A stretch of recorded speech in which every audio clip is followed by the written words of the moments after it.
الله وبركاته. الحمد لله رب العالمين والعاقبة للمتقين والصلاة والسلام على سيد الأنبياء والمرسلين وعلى آله وصحبه أجمعين، أما بعد، فأعوذ بالله السميع العليم من الشيطان الرجيم من همزه ونفخه ونفثه وأعوذ بك رب أن يحضرون. بسم الله الرحمن الرحيم. ذلك الكتاب لا ريب فيه هدى للمتقين. آج کی یہ مجلس ہمارے لیے دنیا و ما فیہا سے اعلیٰ و ارفع اقرب ہے کہ جس مجلس میں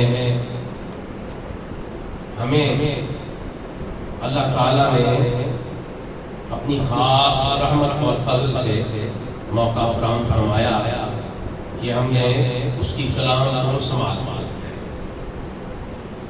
میں دل کے تھا گہرائیوں سے ڈھیروں مبارکیں پیش کرتا ہوں اپنے فاضل بھائی فضیلت الشیخ حضرت العلامہ مناظر اسلام، جو میرے انتہائی قریبی عزیز محسن اور ہمارے طلباء کے مربی ہیں.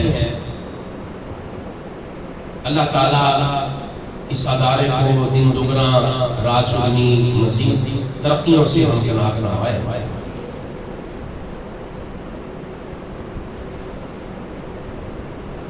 اساتذہ کرام جنہوں نے خوب محنت کی، طلباء پہ توجہ دی کہ یہ پھول آج مہک رہے ہیں اور ان کی خوشبوؤں سے ہم اپنے اذہان کو معطر کر رہے ہیں. اللہ تعالیٰ ان اساتذہ کرام کی محنت کو بھی قبول فرمائے.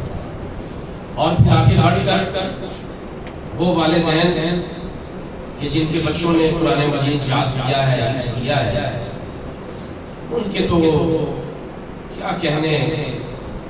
حدیث پاک میں آتا ہے کہ حشر کے میدان میں کچھ لوگوں کے سروں پہ نورانی تاج چمک رہے ہوں گے جن میں ہیرے جڑے ہوں گے، اور ایک ہیرے کے پاس اتنی روشنی ہوگی کہ شاید سورج کے پاس بھی نہ ہو. پوچھا جائے گا یہ کوئی انبیاء ہے، شہداء ہیں، کون سے لوگ ہیں اتنے بڑے مرتبے پہ فائز ہیں، ممبروں پہ بیٹھے ہیں؟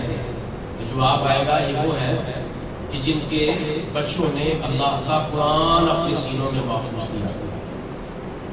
تو یہ اعزازات بڑی بڑی ڈگریوں میتھمیٹک میں، فزکس میں، کیمسٹری میں، بایو میں، الجبر میں، جیومیٹری میں شاید نہ ملے.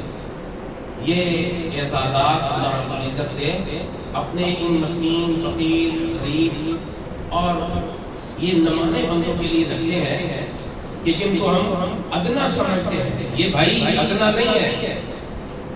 رسول اللہ صلی اللہ علیہ وسلم نے ارشاد فرمایا خیرکم من تعلم القرآن وعلمہ.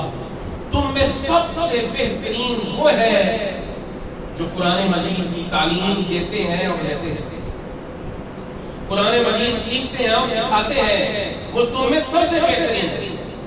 ان کے کپڑوں کو نہ دیکھو، ان کے جوتوں کو نہ دیکھو، یہ غریب ہے یا ان کی انگلیاں چھوٹی ہیں یا ہلکے ہیں یا ان کے کمزور ہیں، مالی طور پہ کمزور ہیں یا جسمانی طور پہ کمزور ہیں، لیکن روحانی طور پہ اتنے مضبوط ہیں کہ سرکار دو عالم صلی اللہ علیہ وسلم نے ارشاد فرمایا پوری امت میں سب سے بہترین اگر کوئی شخص ہے تو قرآن سیکھنے والا اور سکھانے والا ہے. اس سے بڑھ کے اور کیا اعزاز ہو سکتا ہے؟ تو میں میرے پاس تمغہ جرت ہو، تمغہ بصالت ہو، تمغہ حیدری ہو جو دیے جاتے ہیں، تو میں ان شعور کو دوں کہ آپ کو اللہ رب العزت نے اس کام کے لیے چنا ہے اور آپ ہمارے سب میں سے بہترین ہیں اور یہ بچے ہمارے بچوں میں سب سے بہترین ہیں. تو ہم بہترین مجلس میں بیٹھے. میرے حضرت شیخ حوالہ دیا کرتے ہیں کہ عربی کا ایک شاعر گزرا ہے خاقانی، وہ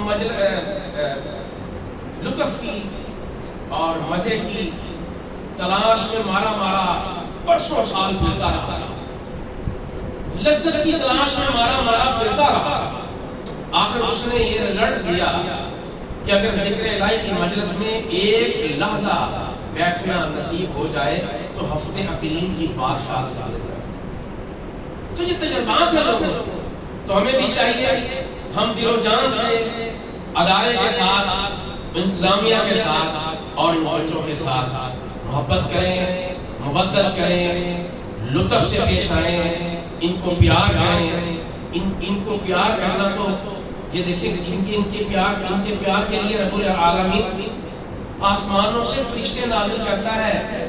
رسول اللہ صلی اللہ علیہ وسلم نے ارشاد فرمایا جب کوئی قرآن مجید کی تعلیم حاصل کرنے کے لیے گھر سے نکلتا ہے، آپ سمجھتے ہیں یہ گلی سے گزر رہا ہے، چوراہے سے گزر رہا ہے، پگڈنڈی سے گزر رہا ہے، شاہراہ سے گزر رہا ہے، مجھے پوچھئے میری نبوت کی آنکھیں دیکھتی ہیں کہ فرشتے ان کے پاؤں کے نیچے اپنے نورانی پر بچھا دیتے ہیں کہ جو قرآن پڑھنے کے لیے جا رہا ہے ہم اس کے خادم ہیں۔ تو جن کے فرشتے خادم ہیں ہمیں ان کا بطور اولا خادم ہونا چاہیے۔ حضرت اسید بن حضیر رضی اللہ بات لمبی نہ ہو جائے، مختصر کرتا ہوں۔ حضرت اسید بن حضیر رضی اللہ تعالیٰ عنہ پچھلی رات جو اللہ اپنے بڑے پیارے اور قریبی دوستوں کو عطا کرتا ہے، اللہ ہمیں ان میں شامل فرمائے۔ پچھلی رات قرآن پڑھ رہے ہیں تو ان کا چھوٹا بیٹا یا پاس ہویا ہوا اور پاس ہی گھوڑا بندھا ہوا، وہ قرآن کی تلاوت کرتے ہیں، گھوڑا بلکتا ہے۔ حضرت کے دل میں خیال آیا کہ کہیں گھوڑا اپنے پاؤں کے سموں کے نیچے دے کے میرے بیٹے کو رونق ہی نہ دے۔ قرآن مجید کی تلاوت کو چھوڑ دیا، جب چھوڑا گھوڑا بھی آرام میں ہو گیا، جب دوبارہ قرأت شروع کی پھر جلانی میں آ گیا، پھر چھوڑا پھر سکون میں ہو گیا۔ 2-3 مرتبہ ایسا ہوا، صبح رسول اکرم صلی اللہ علیہ وسلم کو یہ بات سنائی، حضور ایسا ہوا ہے۔ تو پھر میں نے آسمان کی طرف دیکھا تھا تو ایسے معلوم ہوا کہ کنکمیں آسمان کی طرف اٹھ رہے ہیں، نورانی کنکمیں ہے جو آسمان کی طرف بلند ہو رہے ہیں۔ سرکار دو عالم صلی اللہ علیہ وسلم نے ارشاد فرمایا کاش کہ تم قرآن پڑھتے رہتے، وہ اللہ کے فرشتے تیرا قرآن سننے نازل ہوئے تھے، اگر تو پڑھتا رہتا تو صبح ہو جاتی اور لوگ اپنے اپنے بنیروں پہ منڈیروں پہ ان فرشتوں کا نظارہ کرتے تو تیرا قرآن سننے کے لیے، تو قرآن مجید سننے کے لیے فرشتے تڑپتے ہیں۔ اور کیا ہی کمال ہے اس قرآن کا کہ اللہ رب العزت بھی قرآن مجید کی تلاوت کرتے اور سناتے، سورہ یاسین، سورہ طٰہٰ اور ساری اللہ کی کلام ہے۔